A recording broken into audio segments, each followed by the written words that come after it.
ہمارے معلم تھے ڈاکٹر جمال الدین صاحب، وہ جو ہوتے ہیں نا ریسنشیٹ ڈاکٹر، اس ٹائپ کے پہلے ڈاکٹر ہوا کرتے تھے، کمپاؤنڈر بنے، پھر عقل ذہین ہونے کی وجہ سے آہستہ آہستہ سیکھ گئے۔ ان کو جگر کا کینسر ہو گیا۔ اب ان کو میں نے کوشش کی سمجھانے کی کہ دیکھیں یہ ان کا ایلوپیتھک میں علاج نہیں ہے، آپ مجھ سے علاج کروائیں، لیکن انہوں نے اصرار کیا کہ مجھے آپ ایلوپیتھک علاج کروائیں اور لاہور میں ہسپتال میں بھیجیں۔ تو میں سمجھ گیا کہ ان کو حالت ایسی خطرناک ہے، اگر خدا نخواستہ میرے ہاتھوں میں یہ گئے تو سروں نے مجھے پیچھا نہیں چھوڑنا ساری عمر کی، پیسے بچانے کے لیے مریض مار دیا۔ میں نے ان کو ڈاکٹر عبدالحق صاحب، ہمارے ریڈیولوجسٹ لاہور میں ہوتے تھے، پروفیسر تھے، کالج میں بھی پروفیسر تھے اور اپنے ہیڈ کے ڈپارٹمنٹ کے ہیڈ تھے، ان کے پاس بھجوایا۔ انہوں نے 1 مہینہ تک ان کا علاج کیا، کیمو تھراپی بھی کی، ریڈیو علاج بھی کیا۔ 1 مہینے کے بعد انہوں نے مجھے کہا کہ اس کی کوئی صورت نہیں ہے اور میں مجبور ہوں، جو ہم کر سکتے تھے کر چکے ہیں۔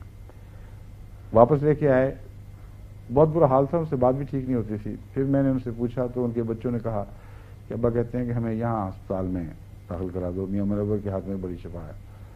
میں نے کہا ٹھیک ہے۔ 1 ہفتے کے بعد میاں منور کا فون آیا کہ کوئی صورت نہیں ہے، جو کچھ وہ کر سکتے تھے وہ کیے، اس سے زیادہ یہاں ہو ہی نہیں سکتا، اور اب ان کے 3 دن میرے خیال میں زیادہ سے زیادہ ہیں۔ میرا مشورہ یہ ہے کہ یہ گھر چلے جائیں، اپنے گھر میں آرام سے جان دیں، کیونکہ ہسپتال میں ویسے بھی اچھا نہیں لگتا، اس حالت میں لوگ آ رہے ہیں اور حالت بہت نازک ہے۔ تو ان کا بچہ روتا روتا میرے پاس آیا کہ اب تو وہ یہ کہہ رہے ہیں۔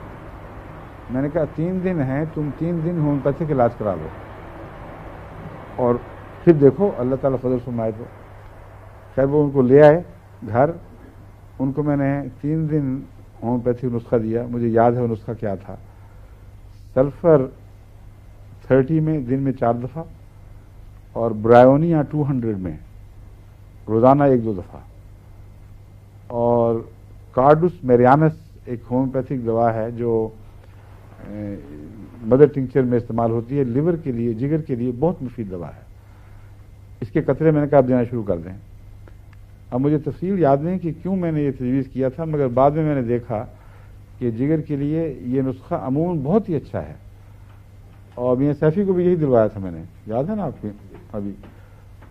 تو جگر کی خرابیوں کے لیے ضروری نہیں کینسر ہی ہو، اگر وہ ہو عام یرقان، معمولی ہیپاٹائٹس بی ہوتا ہے اور کئی قسم کی بیماریاں ہیں، ان میں بالعموم یہ کام کرتا ہے، مفید ہے۔ تو 3 دن کے اندر بجائے اس کے کہ وہ مرتے یا موت کے قریب جاتے، ان کا بیٹا آیا میرے پاس دوڑا دوڑا کہ ابا کو کچھ طلب ہو گئی ہے پیدا، کھانے پینے کی خواہش پیدا ہوئی جو کئی مہینے سے مری ہوئی تھی، اور آج انہوں نے اس کا جوس مانگا ہے، اورنج جوس۔ تو موسم نہیں تھا اورنج کا، لیکن ہمارے پاس اورنج اسکواش کی بوتلیں بنا کرتی تھیں، اس زمانے میں بڑا رواج تھا گھروں میں، تو وہ میں نے بوتلیں دی ان کو، میں نے کہا یہ اورنج جوس تو ہے نہیں، اسکواش پلاؤ۔ انہوں نے اورنج اسکواش شروع کرایا۔